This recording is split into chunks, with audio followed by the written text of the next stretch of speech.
não parar, não precipitar e não retroceder. Então dizer para esse cara, sabe quando nós vamos parar? Nunca. Nunca na sua porca vida. Né?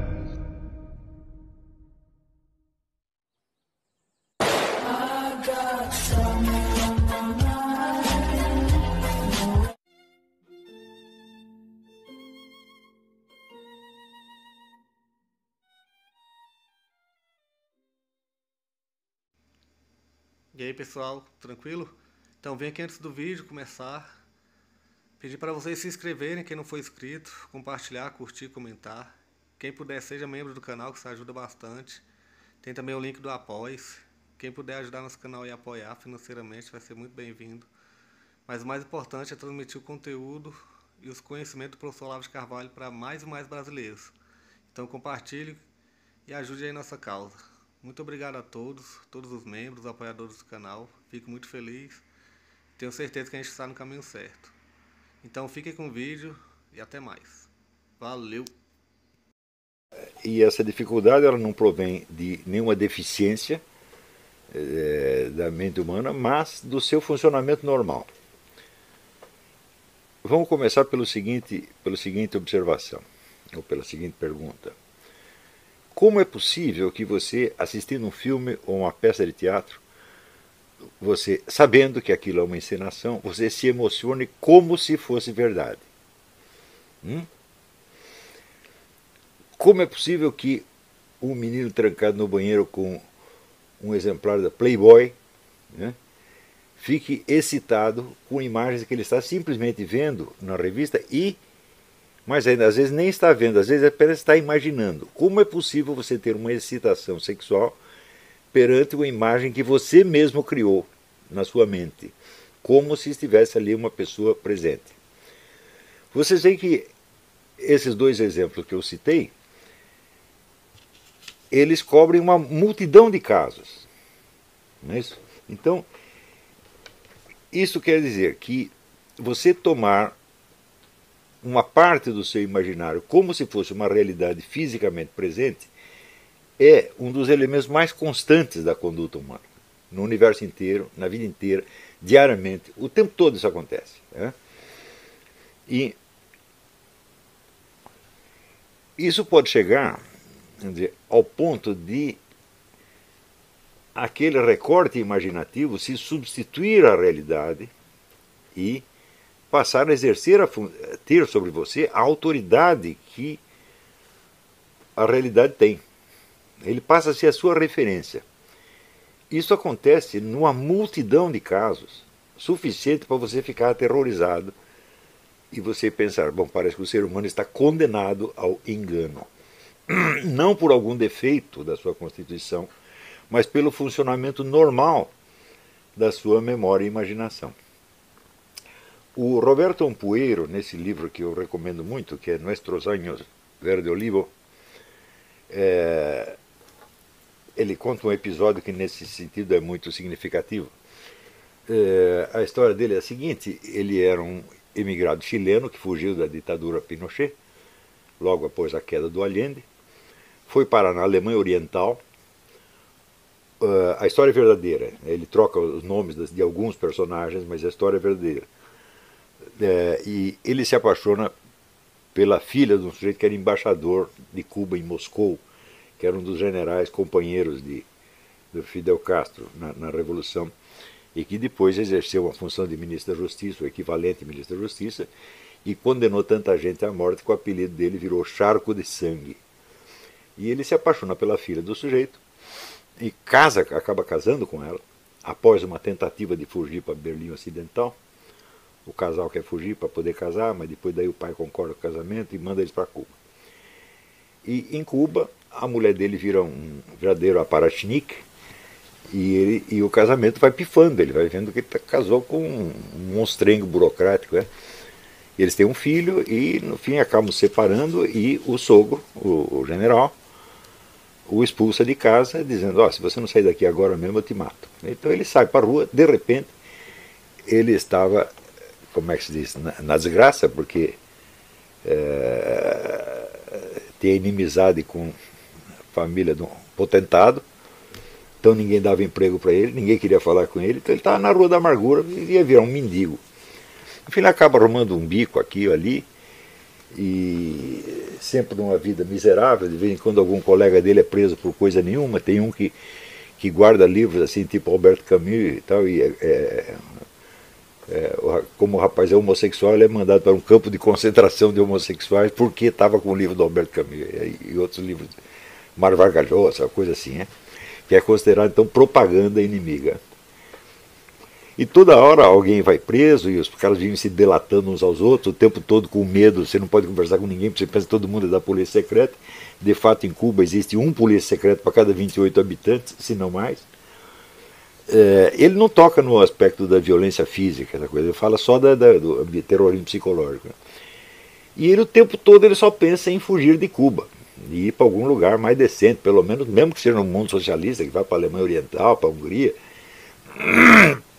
O tempo todo a coisa não tem comida, você para conseguir assim, 250 gramas de arroz você tem que ficar na fila o dia inteiro.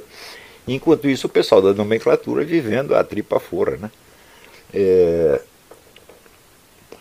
E daí um dia ele é membro de uma organização de exilados, estudantes exilados cubanos, e um dia eles o convocam para uma reunião e chega lá, é a despedida dos meninos que haviam recebido treinamento militar durante 3 anos para ir combater a ditadura Pinochet. Eles formaram um exército revolucionário para combater a ditadura Pinochet. No fim, ninguém foi para o Chile combater o Pinochet. Foram mandados para Angola, para Moçambique, para qualquer outro lugar. Morriam as pencas, né? Mas nessa cerimônia, eles estão lá fazendo aquela despedida dos meninos e ele fica profundamente emocionado. Com isso ele tem toda aquela emoção patriótica do chileno que vai combater a ditadura Pinochet, etc. Naquele momento ele esquece de tudo que ele passou em Cuba e só existe aquela emoção coletiva da geração dele empenhada em combater a ditadura Pinochet. É um fenômeno exatamente igual ao que acontece quando você assiste um filme ou vê uma peça de teatro. Exatamente. Então, qual é o processo? O que acontece na nossa mente nesse momento?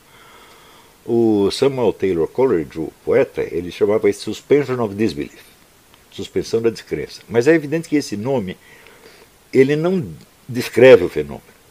Ele expressa apenas o seu conteúdo lógico. Quer dizer, se você for considerar esse fenômeno do ponto de vista não psicológico, não do fato psicológico real, mas da sua mera estrutura lógica, então de fato é uma suspensão da descrença. Quer dizer, você coloca aquilo entre parênteses, né?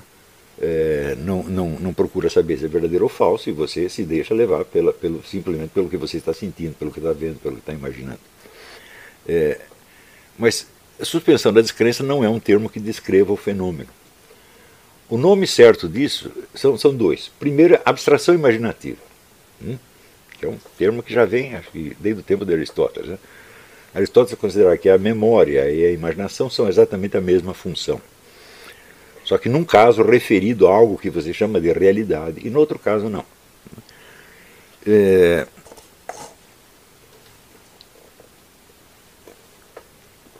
E junto então com a abstração imaginativa vem como sua expressão imediata a abstração emocional. Quer dizer, as emoções se concentram naquele conteúdo que está sendo imaginado ou até visto, tá certo? Sem referi-lo ao restante da experiência de realidade que você tem. No cinema, se você está assistindo o filme, você se lembra que aquilo é uma sala de projeção, que tem uma máquina atrás, que tem uma bilheteria, etc. Não, estragou o filme, né? Você dirá imediatamente, tudo isso é uma fantasia, é uma mentira. Então, você esquece isso aí, concentra apenas no que você está vendo, né? Eu, pelo menos, faço assim. Quando assisto um filme, eu não gosto nem que falem comigo para não me lembrar que existe uma realidade fora do filme. Eu quero concentrar naquilo. Eu vivo brigando com a Roxane porque ela faz pergunta. E ela, assim, o assassino é o mordomo, né? Então ela sempre conta o fim do filme, né? E me estraga a coisa toda. Ela adivinha o fim, o pior que adivinha certo, né? Então, o próprio fato de a sala de projeção ser uma coisa escura, um teatro também, né? é para que você concentre apenas naquela parte visual que está na sua frente, sem levar em conta o ambiente 360 graus em torno. Não é isso? Então, isso é evidentemente uma capacidade humana, como qualquer outra capacidade de abstração. A abstração consiste em você considerar um aspecto da realidade separado de outros, sem levar em conta. Então, a abstração não é só a inteligência racional que faz a abstração. A abstração começa na percepção. Ou seja, você pode concentrar a sua atenção num objeto sem levar em conta o ambiente em torno. O Mário Ferreira chama esse processo de atualização e virtualização. Quer dizer, você atualiza um determinado objeto e você remete os outros para o virtual.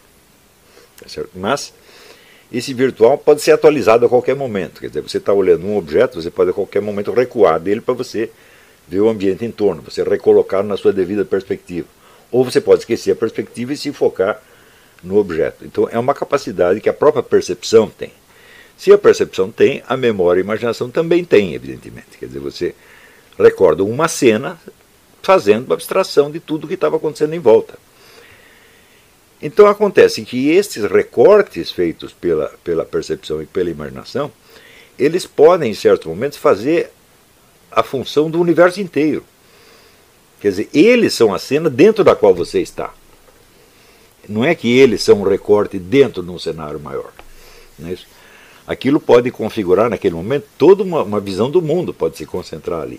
Nós também temos essa capacidade, a capacidade simbólica, onde você, vendo um objeto, tá certo? Você está supondo por trás dele toda uma espécie de objeto, a espécie inteira, tá certo? Ou até várias espécies ao mesmo tempo. Quer dizer, você está vendo um gato, mas você está pensando na espécie inteira dos gatos, tá certo? Então, todas essas são capacidades normais do ser humano. Acontece que não existe na nossa percepção, nem na nossa imaginação, nem no nosso cérebro, o conceito de realidade. Você pode examinar a fisiologia cerebral quanto você queira, você não vai encontrar um pedaço ali que corresponda ao senso de realidade. Não tem. Quer dizer, nós sabemos que certas coisas são realidades e outras são fantasias. Mas até hoje, ninguém sabe como, neurofisiologicamente, nós fazemos essa distinção. Não há equivalente cerebral dessa função. Para o cérebro, tudo aquilo que lhe for mostrado é realidade. Ou seja, tem aquela imediatez da estimulação sensorial. Não é isso? Quando nós vemos analisamos a percepção dos animais, nós vemos que o conceito de realidade para eles não existe. Só existe aquilo que o Xavier Zubiri chamava estimulidade. Quer dizer, ele só percebe aquilo que exerce um estímulo para ele. Ele não compara, jamais compara o estímulo atual com uma concepção do mundo, por assim dizer. Ele não tem concepção do mundo. Na verdade, mundo só existe para os seres humanos. Para os animais só existe o seu ambiente, né? Aquilo que aquele biólogo von Uexküll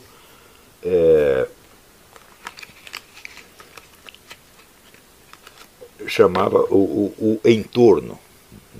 Só existe o seu entorno, não tem um mundo. Né? Por exemplo, você sabe que nenhum animal olha para cima. Nenhum animal sabe que existem estrelas. Nenhum, só o lobo e o homem. Né? O lobo olha para cima, os outros não. Então, os animais não colocam problemas de ordem cosmográfica. Por exemplo, os animais não têm um debate entre heliocentrismo e geocentrismo. Para eles esse problema não existe, porque só existe o ambiente imediato. No funcionamento normal do ser humano, nós imitamos os animais, quer dizer, nós olhamos somente o entorno e apagamos o resto. Foi por causa disto que eu dei para vocês no início deste curso aquele exercício de você deitar no chão, no meio de um gramado, no escuro de preferência, à noite, onde você vê todas as estrelas em cima e você sente a presença do chão embaixo e você tenta sentir, né, a densidade do solo no qual você está sentado, está deitado. Tá certo? E fazer isso muitas vezes, para você lembrar de onde você está. Tá certo? Então você sabe que você tem um ilimitado para cima e um ilimitado para baixo, um ilimitado para a direita e outro para a esquerda. Mas esse ilimitado está presente, ele não é alcançável pelos seus órgãos de percepção, mas a presença invisível dele emoldura tudo aquilo que é visível. E nós sempre contamos com a presença desse invisível, desse aperum, desse ilimitado, dentro do qual tudo está. Nós sabemos que é assim. Não é isso? Então,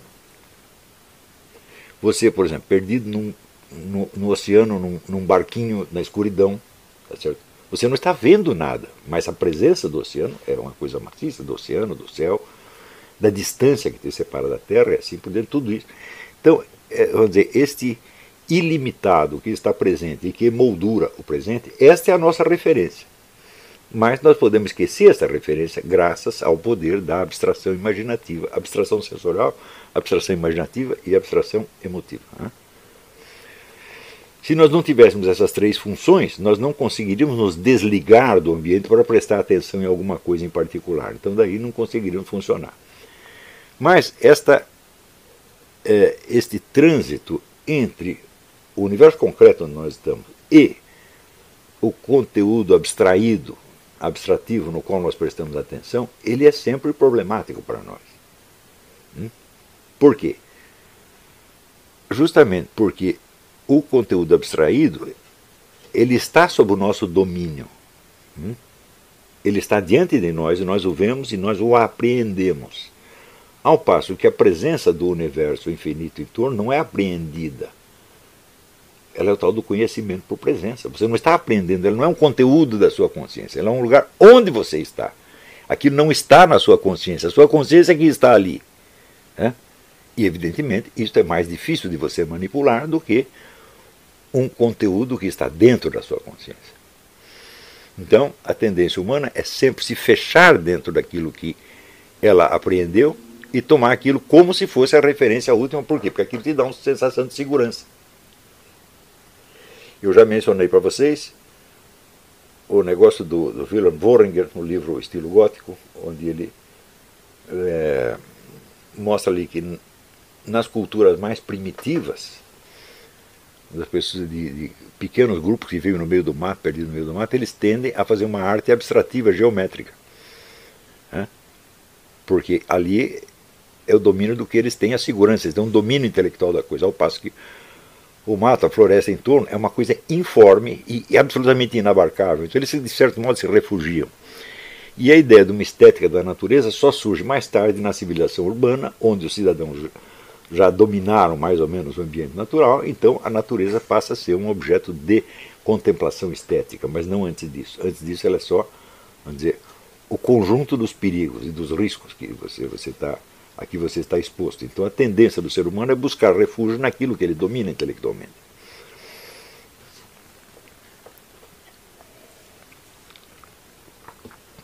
Então, como não existe o equivalente cerebral da noção de realidade, e tudo no cérebro funciona na base da estimulidade, exatamente como nos animais, então nós temos que supor a existência de alguma função ou extracerebral, ou que seja também cerebral, mas especificamente diferente dessa que eu estou descrevendo. Então, alguns filósofos, como por exemplo Bernard Lonergan e o Polanyi, dizem o seguinte, diz que nós só conhecemos a realidade através da razão, não dos sentidos. Então, por exemplo, a razão, através das ciências, nos fornece de uma imagem do cosmos que é, entre aspas, mais verdadeira do que aquela que nós percebemos pelos sentidos. E eles aparecem então com o exemplo do copernicanismo, onde os astros parecem circular em torno da Terra, mas examinados pela ciência se verifica que realmente é a Terra que está circulando. Então, nesse caso, a ciência corrige a percepção, a ciência e a razão corrigem a percepção costumeira e espontânea do ser humano. Essa, vamos dizer, não é só o Polanyi e Lonergan que defendem isso é uma crença generalizada entre muitos filósofos, cientistas, intelectuais hoje em dia. Quer dizer, existe uma visão pré-científica ou espontânea da realidade que tem que ser corrigida, então, pelo exercício da razão crítica. Acontece o seguinte, que a razão científica só funciona em cima de abstrações seletivas que ela mesma fez. Então isso quer dizer que aquilo que é realidade para uma determinada ciência não precisa nem pode corresponder àquilo que é a realidade no mundo dos sentidos. Porque o mundo dos sentidos, vamos dizer, é constituído de estímulos sensoriais imediatos. E a razão que dá que ela lhe fornece é uma construção hipotética. Essa construção, o objeto dessa construção hipotética jamais poderá ser visto ou percebido. Ele só funciona dentro do quadro de referência daquela ciência. Então, por exemplo, você não conseguiria caminhar baseado na hipótese da rotação da Terra. Não dá para você fazer isso. Então, não é que a sua percepção instintiva e espontânea esteja errada. É que entre uma percepção e uma abstração, a distância é infinita, incomensurável. Não é isso? Ademais, depois que eu li o livro do Robert Sungenis, Galileo Was Wrong, eu vejo que o debate de heliocentrismo e geocentrismo ainda continua, de algum modo. Então isso quer dizer, a ciência não substitui uma realidade por outra, ela substitui uma realidade imediata por um conjunto de hipóteses, isso é uma teoria que entra em conflito com outra teoria. E nós não podemos esperar, vamos dizer, como é que eu vou fazer para ir até a esquina, né, sem eu saber se a Terra está imóvel ou em movimento? Eu não posso esperar que esse debate científico termine. Eu tenho que continuar andando na mesma Terra imóvel na qual eu sempre andei. Tá certo? Então, eu quando vou para a escola, eu digo que a Terra está em movimento, mas quando eu ando, eu suponho que ela está parada, e isso vai ser sempre assim. E nesse sentido, o próprio Edmundo Husserl dizia, ora, a Terra na qual nós andamos, ela não se move, isso é óbvio. Quer dizer, você vai descrever as coisas fenomenologicamente, como elas chegam a nós, eu digo, ninguém jamais andou sobre uma Terra em movimento. Isso é absolutamente impossível. A nossa imaginação não pode alcançar uma coisa dessa, a nossa percepção, muito menos. Então, é claro que a Terra do heliocentrismo não é a mesma na qual nós andamos. É, por assim dizer, uma Terra científica, que nos fornece um corpo de hipóteses que pode, mais dia menos dia, se demonstrar mais veraz do ponto de vista dessa ciência do que uma outra teoria científica oposta.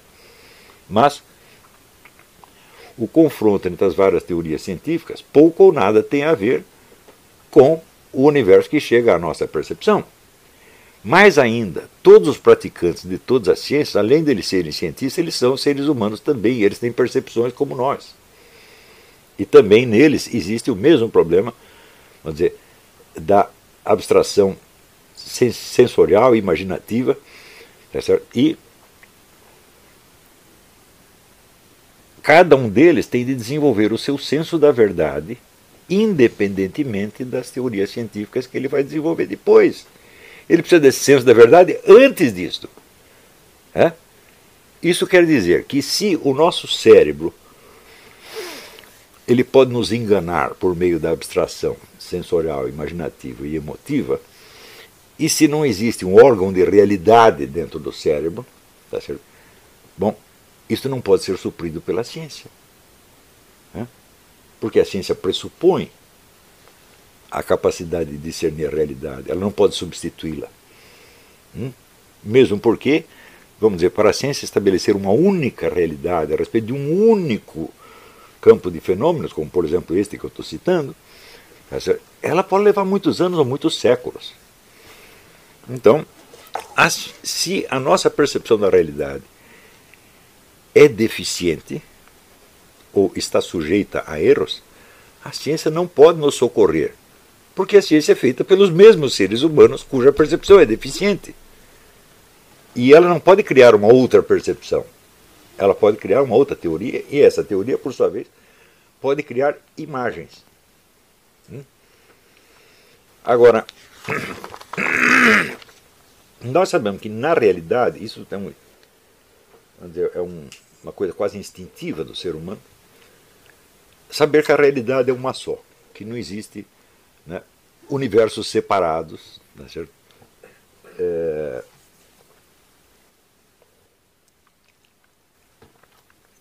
E que não existe nenhum fenômeno inteiramente separado dos outros. Os fenômenos estão separados dos outros sob certos aspectos, né, naquele sentido que dizia o Edmundo Husserl que não existe uma embriologia dos triângulos, nem uma trigonometria dos leões. É verdade, são setores separados. Mas aonde estão eles? Estão no mesmo universo. Então, alguma ligação entre a trigonometria e os leões tem que haver. Não é isso? Eu digo, não existe uma trigonometria dos leões? Eu falo, bom, não existe uma trigonometria que possa estudar os leões. Mas os leões têm que saber um pouquinho de trigonometria. Quando eles vão dar um salto, por exemplo, né, eles têm que avaliar a relação entre o impulso que os eleva e a distância a ser percorrida, ou seja, entre a vertical e a horizontal. Isso o que é? Trigonometria. Então, não há uma trigonometria dos leões, mas os leões estão ligados à trigonometria e sabem algo dela. Um leão, um tigre, qualquer gato sabe. Né? Então, ou seja, não há realidades totalmente separadas. O que não quer dizer que tudo esteja ligado com tudo da mesma maneira. Claro que não. Tá certo? Nós sabemos que existe esta complexa relação de todo e parte em tudo aquilo que nós mexemos. O todo como tal é inalcançável, ou seja, não é representável, mas nós sabemos que ele está lá. E a parte, enquanto tal, também é irrepresentável, porque nós não conseguimos conceber nenhuma parte que esteja totalmente desligada de tudo o mais. Por exemplo, se você concebe o formato de uma pedra, bom, você não precisa pensar no mesmo momento o peso que ela tem, mas algum peso ela terá. Em algum lugar ela estará. Você não precisa representar mentalmente o lugar. Então, nós sempre temos essa tensão entre todo e parte. E esse é exatamente o problema do que eu estou chamando da abstração imaginativa. Né? Então, como eu disse, a ciência não pode produzir um outro objeto, um outro universo perceptível. Ela pode produzir uma teoria. Teoria, na verdade, quer dizer visão, mas é uma visão intelectual, que só existe na sua mente. Não é isso? Então, digamos assim, a Terra que se move só existe intelectualmente, não existe perceptivamente. E uma coisa não pode substituir a outra. Você imagine se para você dar um passo você precisasse levar em conta o movimento da Terra. Mas no cálculo imensamente complexo que você teria que fazer para dar cada passo. Portanto, você caminha sobre uma Terra imóvel, como dizia Edmund Husserl. Né? E, supondo-se que o heliocentrismo seja a teoria verdadeira, entre ele e a experiência do caminhar sobre a Terra existe uma tensão, e essa tensão é absolutamente insolúvel. Não tem uma solução para isto.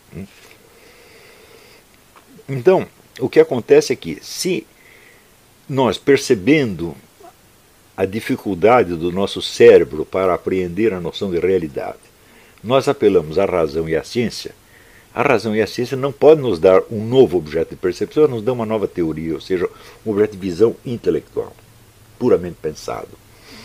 Este objeto, por sua vez, pode se transformar, vamos dizer, numa instituição pública.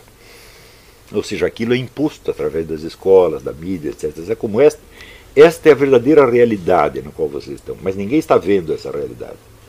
Todo mundo continua vendo a outra realidade, a realidade pré-científica ou pré-filosófica.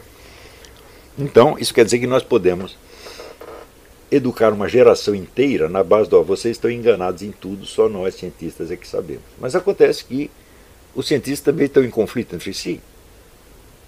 As teorias continuam em discussão ao longo de séculos e não param nunca. As teorias mais firmemente estabelecidas de repente são contestadas. Não é isso? Agora surgiu essa nova onda de neogeocentrismo, os caras estão discutindo tudo isso de novo, depois de 4 séculos. Então, como podemos nos orientar pela ciência neste sentido? Isso quer dizer que o que a ciência nos dá é um conjunto de teorias que nunca se transformam em objetos de percepção.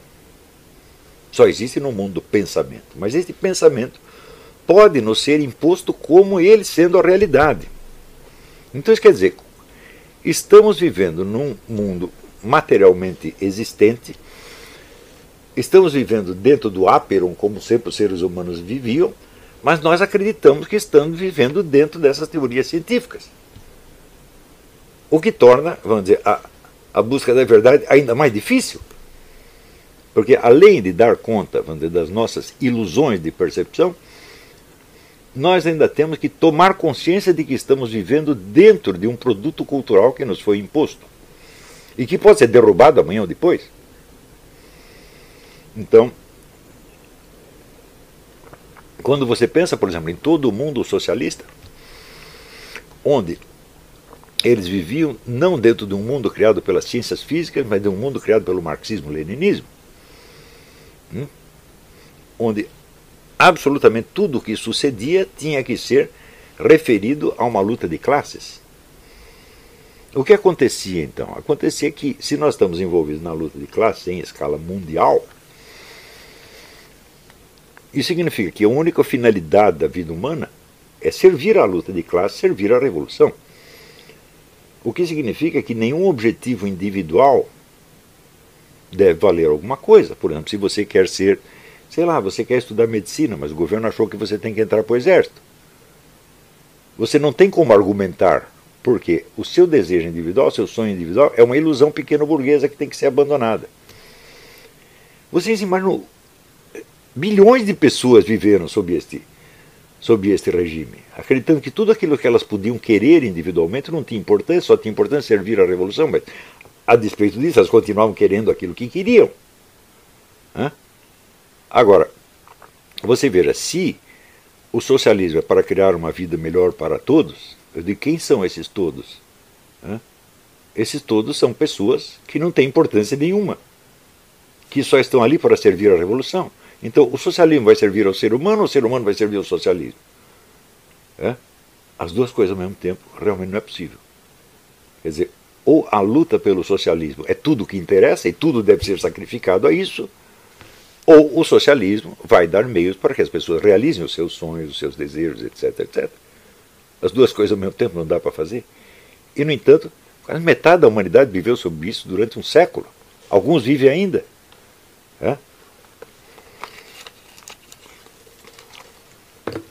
Então, isso quer dizer que o problema da busca da verdade, ele continua dramaticamente presente. Eu digo, olha, não podemos confiar no nosso cérebro, não podemos confiar na ciência, não podemos confiar nas instituições, não podemos confiar em coisa nenhuma.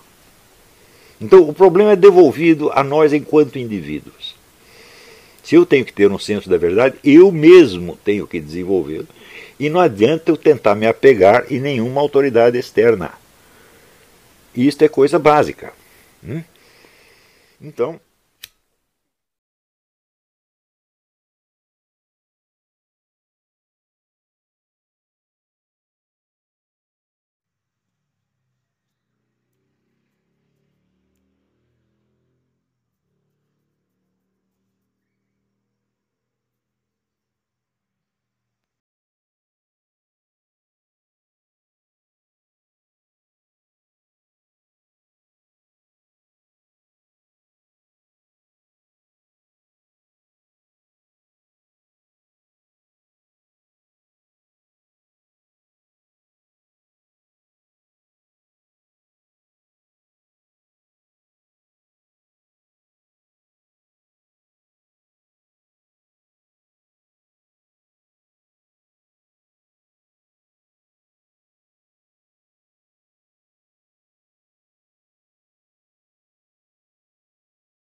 chegamos a mais um final de uma aula, de um vídeo. Espero que tenham gostado. Quem não se inscreveu ainda, se inscreva, compartilhe, comente. Ajude o nosso canal, apoie, seja membro. E ajude o nosso canal a chegar a cada dia a mais brasileiros que precisam muito do conhecimento do professor Olavo de Carvalho. Então é isso aí, fique com Deus, até o próximo. Valeu! Então é isso aí, pessoal. Que é o nosso canal. Que são alguns livros que eu já li. A maioria foi doação, mas alguns eu adquiri, professor Olavo de Carvalho. Alguns livros se perderam aí que eu emprestei. professor Alexandre Costa, a Bíblia Sagrada, 10 lições sobre Karl Marx. Indico a não ler esse livro, que é muito ruim mesmo. Uns pensadores aqui que realmente, como o professor Olavo de Carvalho disse, não são pensadores. Valeu, tamo junto aí. Apoie nosso canal, seja membro.